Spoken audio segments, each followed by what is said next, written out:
Thank you, everybody.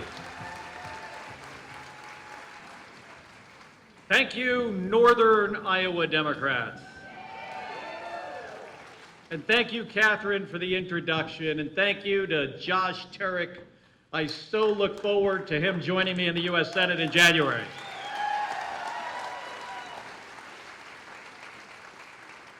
Well, good evening, everybody. It is an honor to be here in this historic place. But I have to admit, I was a little bit disappointed when I found out wingding doesn't have anything to do with airplanes. You know, I thought I'd finally be able to give my transonic aerodynamic speech. You want that one? You know, I don't think that's everybody's, good time for a party kind of thing. But my wife Gabby and I have always enjoyed visiting the state of Iowa. She sends her best. And you probably don't know this, but her brother was a cyclone.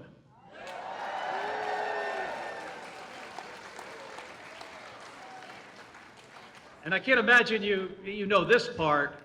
He held the record for the longest field goal at Iowa State from 1979 to just last year. 45 years. So we have a connection to the state. But for the Hawkeyes out here, don't hold that against me. A few months ago, Gabby was in Cedar Falls.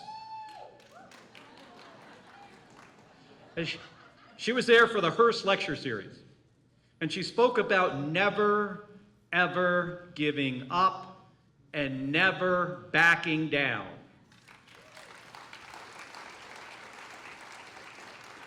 Even when the odds are the longest. And she often says, these are challenging times, but together we are up for the challenge. Now, I don't know about you, but I've needed that reminder lately more than ever, because the challenges, well, they just keep coming.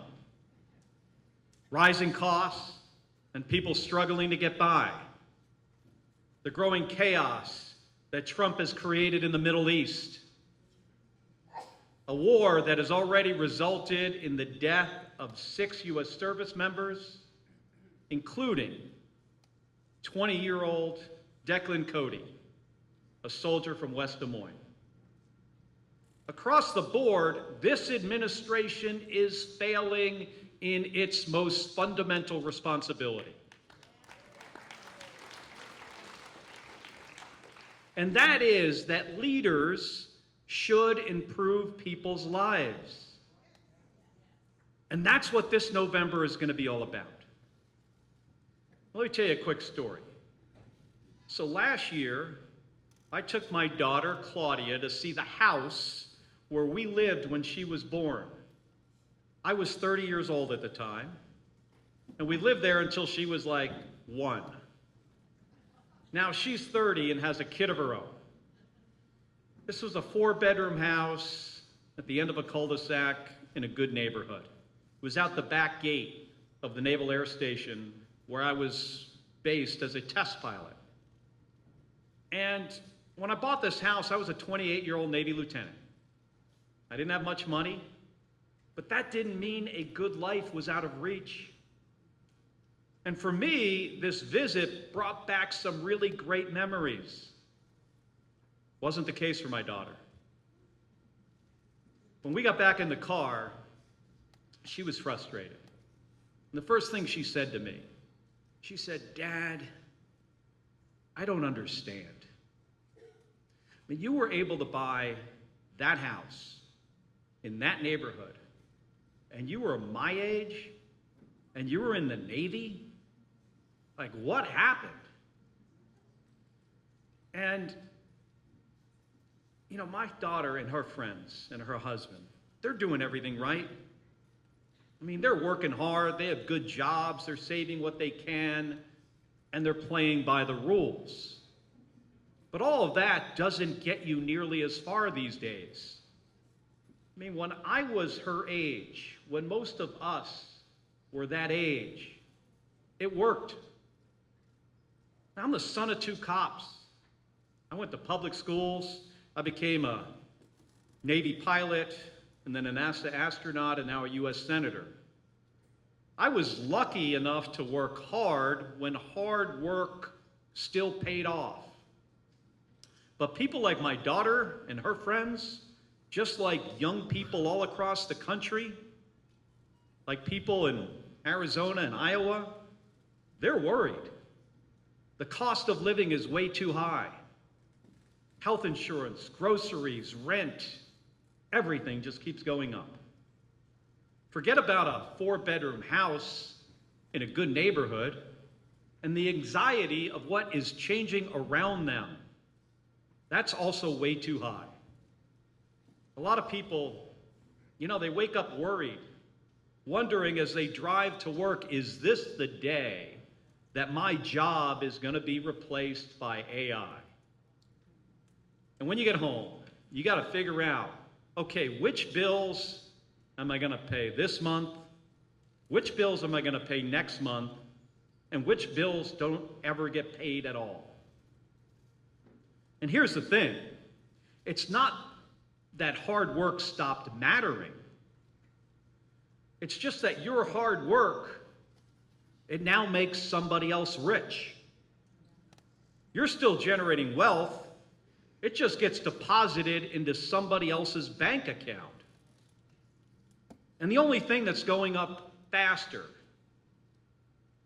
than the price of a gallon of gas in our country is the number of billionaires. And right now, by the way, right now, our country is the richest it has ever been. Let me ask you something. Does it feel that way to all of you? So make no mistake, as I told my kid, the system is still working. It's just not working for you. It's working for the same people who are writing the rules. The rich, the powerful, the predators in the Epstein files, and the people that kiss Donald Trump's ass.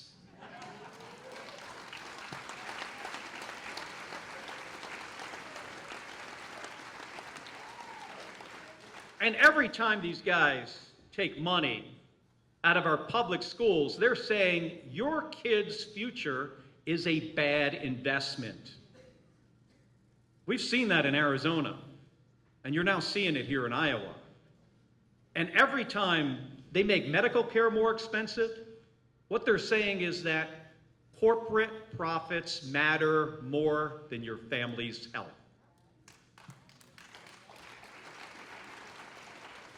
And every time another billionaire bribes Donald Trump with $1 million membership fee to Mar-a-Lago, or a check to one of his crypto scams, or some cash to build a ballroom, here is what they're saying. I know how the system works, and it works for me.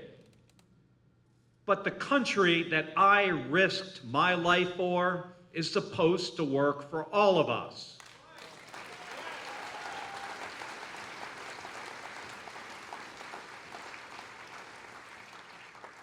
Now, I know what happens when you speak truth to this administration. You guys saw this? I mean, a while back, I made this statement that everybody, including Pete Hegseth, should agree with, that our troops should not follow illegal orders.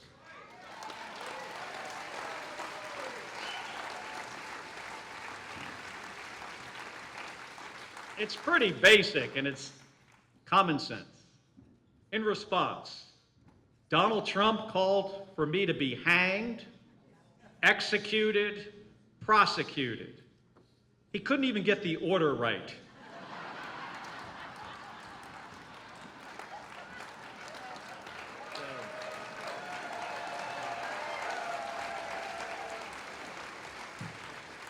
And then the guy tried to indict me and put me in jail for something I said. But really, all this bullshit, it is not about me. It is about silencing people who are willing to speak up, to stand up for what's right. Do we have any retired service members in here tonight? We got several. Donald Trump is trying to shut you up. That's who the message is to. 2 million retired service members. It's the same reason why they're trying to make it harder for people to vote here in Iowa. They want to intimidate their way to victory. But it didn't work on me, and I know it's not gonna work on you either.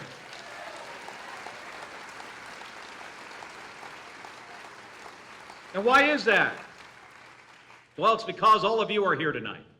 Because you're ready to fight back and organize and win. Are you guys with me? Are we going to win this November? Because the next election is not going to be about Donald Trump. It's going to be about you. And I trust you to make the most important decisions in your lives. You know better than anyone what it is like to worry about your kids and their future, your family's health and budget, your family's freedom and safety. Those choices should be made in your homes, in your schools, in your doctor's offices, and in your communities, not on a golf course in Palm Beach or a ballroom at the White House.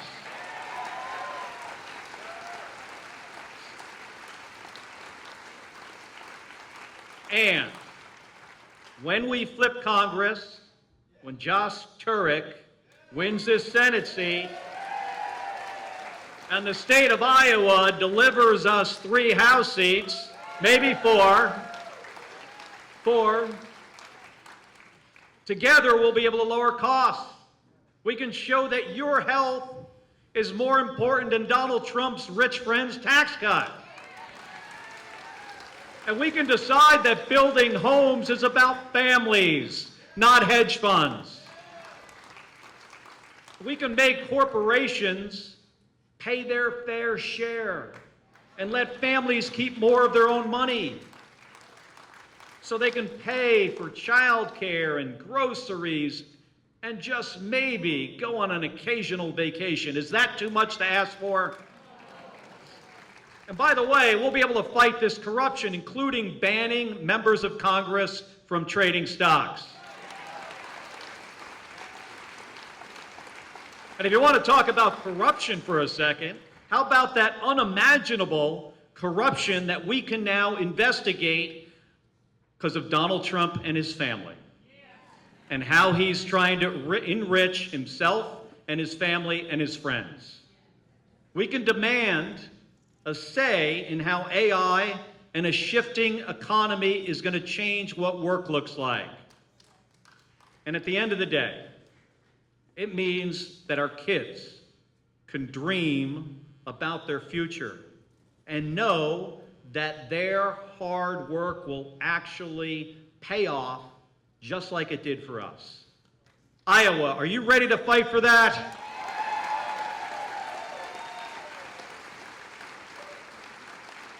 Because this is the choice that is in front of us. Leaders who work for themselves or leaders who work for you. Do you want Zach Land, who this guy flies home to his multi-million-dollar mansion in Kansas every night? Do you want him to decide what happens here in Iowa? Or do you want Rob Sand to be your next governor?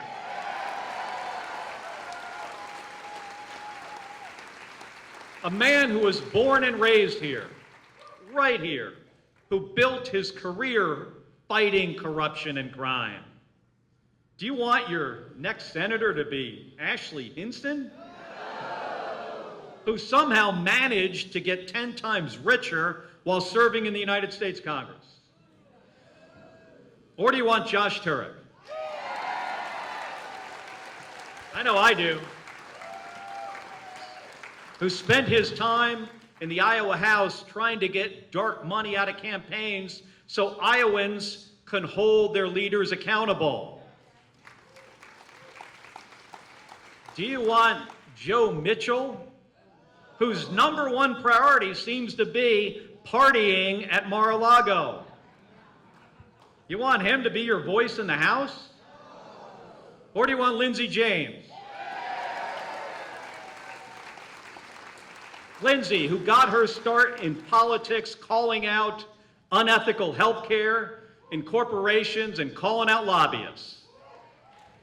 Do you want Dave Dawson in Congress? Or do you want that other guy, Chris McSomething or other? I don't even know his name. Folks, this isn't rocket science, and I should know. You know, also knows Republicans. You know, they understand how important these races are. And they're spending hundreds of millions of dollars right here, right now. They're flooding the state with everything they have. And they're going to fight for the system that is working for them. And that's why we have to fight too. That's why we can't give up and we can't back down.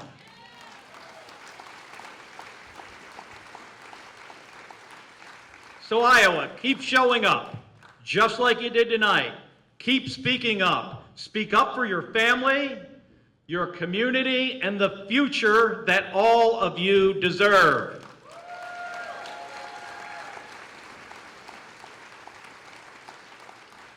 And please, keep putting in the work. Remember, we only have 82 days to go.